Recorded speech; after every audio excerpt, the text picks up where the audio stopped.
धर्म के कई लोग इसे तेजो महालय के नाम से क्यों पुकारते हैं? और यमुना नदी के किनारे बने होने के बावजूद 400 साल पुरानी ताजमहल की नींव आज भी इतनी मजबूत कैसे खड़ी है?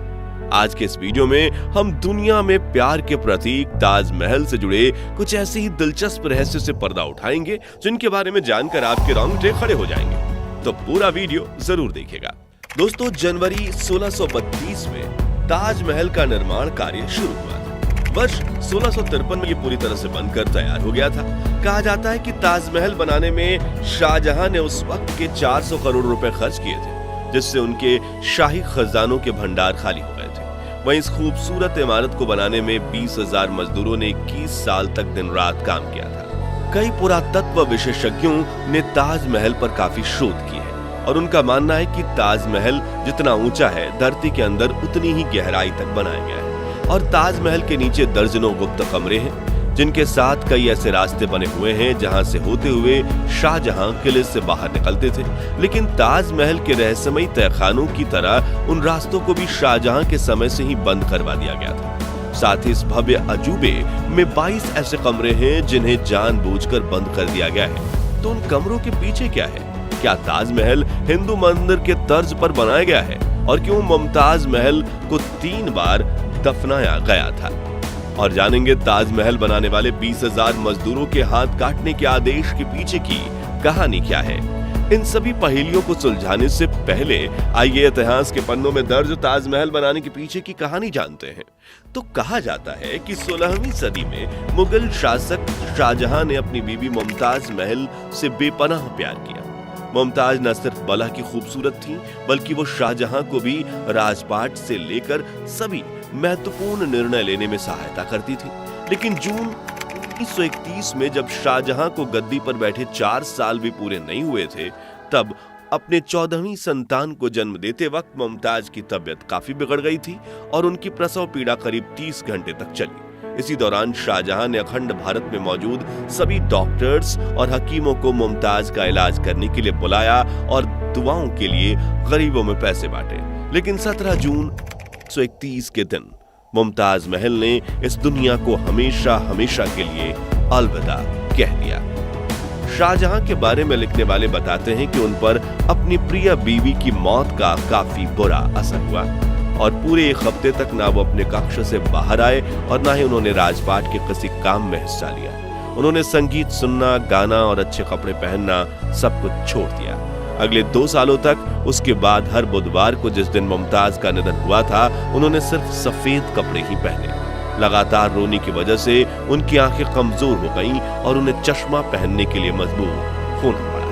मुमताज के लिए उनका बेपनाह प्यार इतना सच्चा था कि वो दुख, दर्द और पीड़ा में शारीरिक रूप से भी कमजोर होने लगी। उदाहरण के रूप में इस घटना से पहले उनकी दाढ़ी और मूंछों में इक्का दुक्का ही सफेद बाल हुआ करते थे, जिन्हें वो अपने हाथ से तोड़-तोड़ कर फेंक देते थे। लेकिन कुछ दिनों के भीतर उनकी 1/3 दाढ़ी सफेद हो गई। इस समय उन्होंने राजगद्दी छोड़ने का भी मन बना लिया। फिर उन्होंने ये सोचकर ऐसा नहीं किया कि बादशाहत एक पवित्र जिम्मेदारी है जिसे निजी परेशानी के कारण नहीं छोड़ा जा सकता। साथ ही उन्हें अपनी बेगम मुमताज की आखिरी इच्छा भी पूरी करनी थी। दरअसल मरने से पहले मुमताज ने शाहजहां से कहा था कि उन्होंने अपने सपने में एक ऐसा सुंदर महल और बाग देखा है जैसा इस दुनिया में कहीं नहीं। मेरी आपसे गुजारिश है कि आप मेरी याद में वैसा ही एक मकबरा बनवाएं। जिसके लिए शाहजहां ऐसी जमीन ढूंढने लगे जो आगरा शहर से दूर शांत इलाके में हो। साथ ही ये जमीन यमुना नदी के पास हो ताकि इसके आसपास के बगीचों में सिंचाई के लिए कभी पानी की कमी ना हो और ये ताजमहल इतना बड़ा हो कि वो शाहजहां के आगरा के किले से दिखाई दे सके। इन सभी मापदंडों पर खरी उतरने वाली 42 एकड़ की जमीन चुनी गई और ताजमहल का नक्शा बनाया गया, जो कि 1560 के दशक में दिल्ली में बने हुमायूं के मकबरे की तर्ज पर बना था, जिससे बाद में जनवरी 1932 में ताजमहल का निर्माण कार्य शुरू किया गया, जिसके लिए सबसे पहले उस इलाके की जमीन को साफ किया गया और हजारों मजदूरों को अत्यंत गहरी नींव खोदने के काम पर लगाया गया। इस दौरान ताजमहल को पूरी तरह बन जाने से पहले बाहरी नजरों से बचाने के लिए शाहजहां ने लकड़ी की बल्लियों और ईंटों का एक मचान बनवाया। इसे लेकर एक दिलचस्प किस्सा ये है कि जब ताजमहल पूरी तरह से बनकर तैयार हो गया था, तब शाहजहां को बताया गया कि ईंटों के मचान को गिराने में 5 साल का समय लग जाएगा। इस पर शाहजहां ने आदेश दिया गया कि गिराई गई सभी ईंटों उन मजदूरों की हो जाएंगी। नतीजन वो मचान रातों रात ही गिरा दिया गया और सभी मजदूर जितनी हो सके उतनी ईंटें लेकर जाने लगे।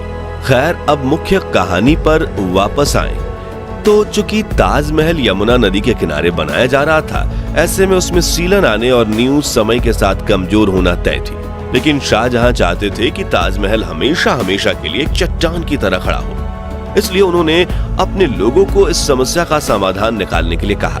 नतीजन ताजमहल की नींव लकड़ियों से बनाई गई। अब आप में से कई लोगों के दिमाग में यह सवाल आ सकता है कि नदी किनारे लकड़ियों की नींव पर बनी इमारत भला 400 सालों तक कैसे टिक सकती है?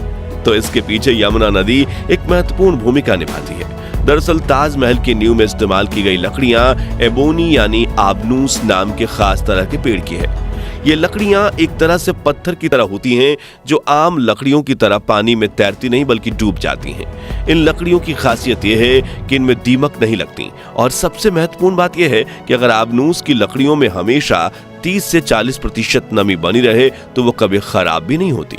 और यमुना नदी का पानी इन लकड़ियों में पर्याप्त मात्रा में नमी पहुंचाता है। इसी वजह से लकड़ियां पत्थर से भी ज्यादा मजबूती से जमी हुई हैं। लेकिन कुछ पुरातत्व विशेषज्ञों को भविष्य में ताजमहल के कमजोर होने का डर सता रहा है, क्योंकि यमुना नदी का पानी कम हो रहा है और शायद वो भविष्य में पूरी तरह से सूख सकती है, जिससे ताजमहल की नींव को नमी नहीं मिल पाएगी। इसलिए यमुना के संरक्षण की कई परियोजनाएं चल रही हैं। आपको बता दें कि ताजमहल की नींव और उसके आसपास की कई संरचनाओं को लाल बलुआ पत्थर से बनाया गया है, जबकि मुख्य इमारत में सफेद संगमरमर का इस्तेमाल किया गया है, जिसमें 40 अलग अलग रत्नों को जड़ा गया था, जिन्हें शाहजहां ने दुनिया के अलग अलग देशों से मंगवाया था। जैसे कि नीले रंग के पत्थर लैपीज लजूली को अफगानिस्तान के खानों से मंगवाया गया था। हरे रंग के पत्थर को जेड को सिल्क रूट से काशगर चीन से लाया गया था। फिरोजा तिब्बत से लाए गए थे और मूंगा को अरब और लाल सागर से मंगवाया गया था। इसके अलावा वर्मा, श्रीलंका और मिस्र की नीली घाटी से भी कई कीमती रत्नों को लाया गया था। सबसे खास बात यह है कि भवन में लगने वाला संगमरमर 200 मील दूर राजस्थान के मकराना से लाया गया था, जिसकी कुछ चट्टानें इतनी भारी थी कि उन्हें लाने के लिए खास तरह की बैलगाड़ियां बनाई गई थी, जिसे 30 मवेशियों के साथ खींचने में भी दिक्कत आती थी। इसी सफेद संगमरमर की बदौलत ताजमहल अपना रंग भी बदलता है। जी हाँ, दिन के अलग अलग पहर के हिसाब से ताजमहल भी अपना रंग बदलता है। सुबह देखने पर ताजमहल गुलाबी दिखता है, शाम को दूधिया सफेद और चांदनी रात में सुनहरा दिखता है। ऐसा सफेद संगमरमर पर सूरज और चांद की रोशनी पड़ने के कारण होता है। दोस्तों, ताजमहल में नदी के तट वाले भाग में संगमरमर की नींव के ठीक नीचे लाल पत्थर से बने 22 कमरे हैं, लेकिन भारत के पुरातत्व विभाग ने इन कमरों पर ताले लगा दिए हैं। कोई नहीं जानता कि इनमें क्या है। कहा जाता है कि इन 22 कमरों की दीवारों और छतों पर हिंदू देवी देवताओं के चित्र बने हुए हैं और इनके बीच से एक 33 फीट लंबा गलियारा है, जिसके दोनों सिरों में ईंटों के ऐसे दरवाजे बना दिए गए हैं जैसे वो दीवार की तरह प्रतीत हों और पर्यटकों का ध्यान उन कमरों पर ना जाए। बताया जाता है कि सन 1934 में दिल्ली के एक निवासी ने दीवार में मौजूद एक छेद के जरिए ताजमहल के तहखाने के अंदर जो कमरे थे उसमें झांक कर देखा तो वो हक्का बक्का रह गया, क्योंकि उसे उन कमरों के स्तंभ पर भगवान शिव और कई हिंदू देवी देवताओं की तस्वीरें भी दिखीं। साथ ही उस कमरे में बने विशालकाय रोशनदान भी दिखे, जो उस वक्त बड़े हिंदू मंदिरों में बनाए जाते थे। ये नजारा देखने वाले आदमी के मुताबिक उन रोशनदानों को संगमरमर के पत्थर से ढका गया है, जिसे देखकर लगता है कि किसी ने वहां हिंदू मूल को छुपाने का पूरा प्रयास किया था।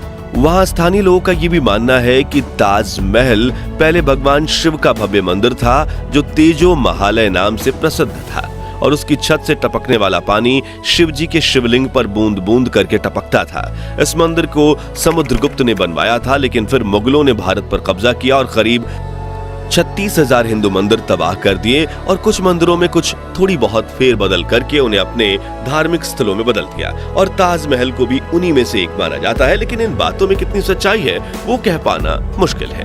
ताजमहल निर्माण से जुड़ी एक कहानी ये भी है कि जब शाहजहां ने सभी मजदूरों के हाथ काटे जाने की घोषणा की ताकि वो कोई और ऐसी इमारत ना बना सके, तो मजदूरों ने इसकी छत पर एक छेद छोड़ दिया ताकि शाहजहां का खूबसूरत सपना पूरा ना हो सके। जबकि कुछ लोग ये भी मानते हैं कि शाहजहां अपनी बीवी मुमताज के लिए सफेद ताज